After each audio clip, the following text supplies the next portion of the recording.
So when it comes to the whole quote unquote corporate ladder, I think we all understand that climbing the corporate ladder is what it's a grind, right? It takes a lot of work. It's very competitive, and if you're someone that aspires to reach the top in your job, that it's going to be a grind. And for a lot of people, I think especially young people, especially coming out of college, they have this idea in their head that, once they're done once they graduate, that they're gonna get into the corporate world and they're gonna make an impact right away. And then they come to find out that, it's not something that they really want to do. Okay, and this is for some people, right? They go into that corporate world and they say, I really don't really have the motivation to do this. And in this video, I'm gonna show you this young lady. She speaks to this very issue where she used to have this motivation for it, and then all of a sudden she gets into it, she finds out this is not what she wants to do. So what I'm gonna do is I'm gonna let it play, and then I'll share my thoughts on it. I'm tired of the girl boss grind. I just have zero interest whatsoever in climbing a corporate ladder, being a girl boss, corporate baddie, like whatever you want to call it. I don't care. So let me say something about this whole corporate, girl boss, corporate baddie thing. I think for a lot of people, I think this is something, especially for a lot of females, right? I think they were sold this avatar, right? They were marketed this avatar of like, be this independent woman, and you're gonna be in the corporate space where you got your your suit on, and you're gonna be just dominating the workforce, right? And I think this was marketed to a lot of these females where they're like, hey, be independent, get into the workforce, and be this girl boss. And I think a lot of females, they looked at that and said, yeah, that's what I want to be. I like that image of strength and being able to make an impact and be that person. And in their mind, it's like, yeah, that's what I aspire to be. And then when they actually get into that space, they really come to find out that it's not what they want. They have zero motivation for it, and it doesn't make them happy. Because like I said, it's a very competitive space. And for a lot of these females, that's not what motivates them, right? Not the same way it motivates a man, right? Men are very competitive. We love the competitive nature. So something like climbing the corporate ladder is something that men are willing to do. And I think for a lot of females, they were sold this avatar of the girl boss and this boss lady, and they said, yeah, this is what I want to be. And they just really found out that, they don't really have a passion for it. So it's interesting to hear her say that, especially this is something that she was like, she was interested in, and all of a sudden she found out that she wasn't. So let's let her continue. And that's something I really genuinely wanted when I was in my early 20s and I was just figuring out life and what I wanted to do career-wise. And it's funny that I've come full circle now because I'm back in a spot where I have no idea what I want to do with my life. And being almost 30, that's really freaking scary. There's just so much joy outside of an office or corporate. There's just so much life out there to enjoy. And I feel like the higher you climb on the corporate ladder, the less time you have to actually enjoy your life and your loved ones. And yeah, you get a lot more money. I will say that. And especially if you live in a place like Los Angeles, like I do, it's really fucking expensive out here. So, and look at this. All right, this channel is not a relationship channel, right? I don't really try to get into the whole relationship thing. I'm more of a, finance, entrepreneurship, self-improvement type channel. But, there's always that dynamic where, you're dealing with, relationships when it comes to man and female. You're dealing with the masculine and feminine, and those intersect in terms of like, videos that I react to.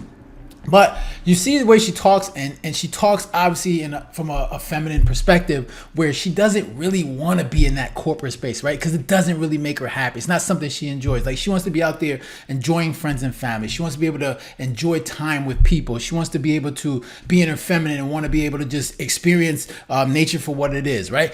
As opposed to men, like, we want to be in competitive spaces. Okay, most men do anyways, right? Like, we understand that we have to make we're like, we want, of course, family is important to us, and we understand that, but we understand as men that we need to provide, right? We need to go out there and make money. So therefore, eventually, someday, we can maybe provide for a family someday. So we know we have to go to that grind of climbing the corporate ladder, if that's something that you're going to. Of course, for me, my corporate space is not something I want to do. I'm more of the grinding through the entrepreneurial space, right? right? Businesses. That's something that motivates me. But if I wasn't going through this path and I had to go through the corporate space, then yes, I would be going through that same corporate ladder, trying to move up so I can make more money as well. But this is something as men that we want to do, right? This is where we're at our best, right? Competing against other men for that spot.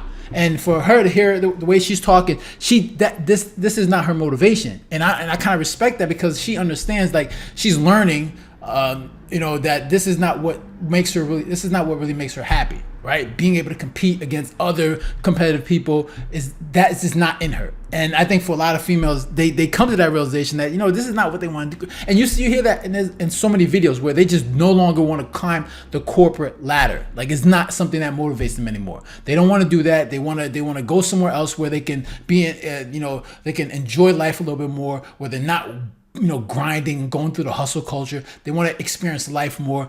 And I think for a lot of females, they're finally come to that realization. So I let her keep talking, because I think we got another minute and a half.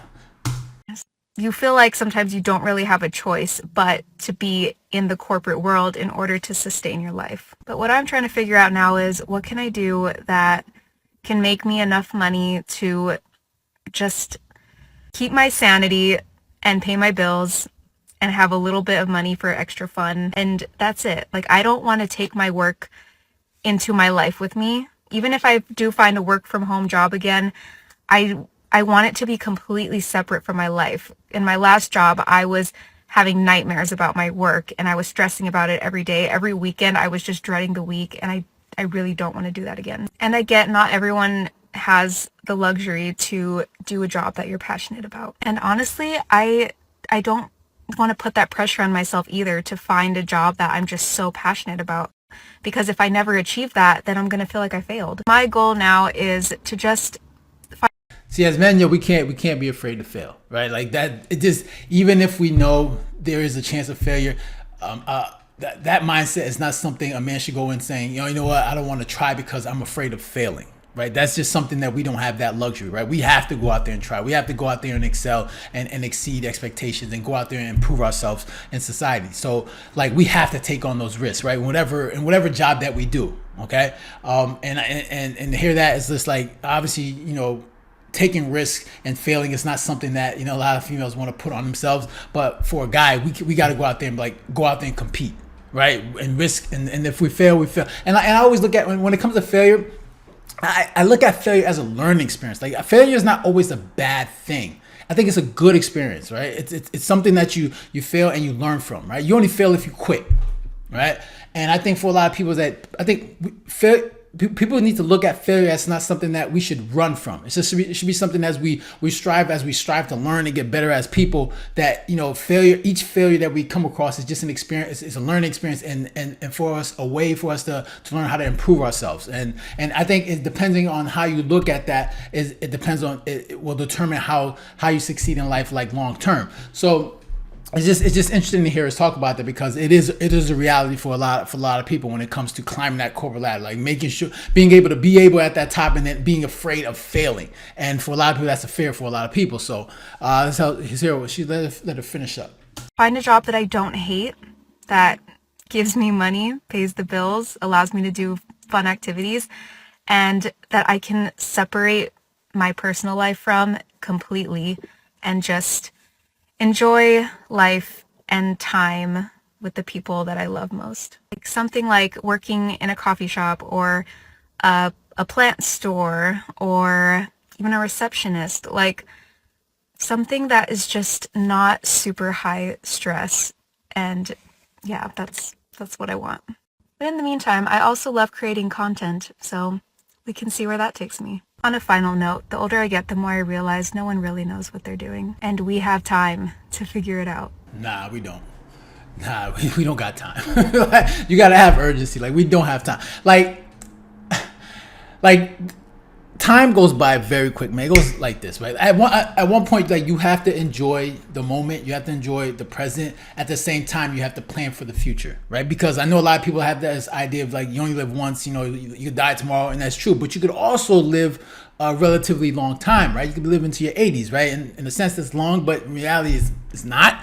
And you got to plan for that. And to have that, you got to have that urgency. Like, you know what, I have to set myself up, because you only have so much time where you have the, especially in your youth, where you have the energy to make a certain amount of money and set up a certain life for yourself, right? So you have to have that sense of urgency to be like, okay, I gotta take advantage of my youth now, where I'm at my capacity to make the most amount of money possible. And you can tell her, like she said, that look, she doesn't really care if she worked at a little coffee shop. Okay, as long as she can make a little bit of money to make sure she pays her bills, and obviously where it's less stressful. Okay, and this is the trade-off, right? If you're someone that's trying to do well for yourself, you're trying to make a lot of money, you need to understand that you're going to be, if you're someone that plans on making a lot of money, then there's going to be other people that also want to make money, and so you're going to be competing against other people that also aspire to make a lot of money. And it's going to be high stress, and this is the what you sign up for, right? If you aspire to make money in life, and if you don't want to do that, and you want to go work at a little coffee shop where you just you make some little bit of money, you can pay a little bit of your bills, and that's cool. But then you also have to understand that makes you vulnerable to a lot of things, right? Because obviously, if you're working at a coffee shop, you're not making that much money, so you're susceptible to things like inflation, economic downturns, and that's stressful as well. Right, because you think, if I just get a little job where there's not, I don't have to worry about too much, but then you worry about all these other things where, there can be certain situations in the economy where inflation, and you're not making that much money, and you're not able to pay bills, you're not able to buy groceries, not able to buy things that you want, which can create a lot of stress. And if you're someone that's working at a coffee shop, not making a lot of money, then more than likely you're going to be maybe living with roommates, or you're going to be living with your parents' house, so you're not going to even have that independency, right? And that's something that you have to also worry about as well. And that's the downside of not being able to be financially set for yourself. So these are trade-offs. If you don't want the stress of high stress and worry about the responsibility of making a lot of money, then just understand that when it comes to economics, you're going to be vulnerable to a lot of things. And if you want to be someone that makes a lot of money, then understand that it's going to be very competitive, and you're going to have to compete to make that money. So yeah, but for a lot of people, you see that they're coming to a realization they just don't want to climb that corporate ladder. It's not something they aspire to. It's not something that motivates them, and that's totally fine, right? If you want to make sure you find something that makes you happy, but then understand that you got to understand what you want. And like she talks about, like there's time you got to have that. You got to figure out what you want. I understand people are learning every day what they want, but you got to start figuring out what you want and develop a plan to get what you want. Because if you don't come up with a plan, then society's going to come up with a plan for you, and you want to make sure you're controlling that, and you want to make sure you're controlling things that you can control, and prepare for things that are to come. Things get tough. You want to make sure you prepare for these things. So those are my thoughts. I'm interested to hear your thoughts. Make sure to leave a comment down below, hit the like button and share. And if you haven't done so already, make sure to subscribe. All right, so guys, take care. Have a good one. Later.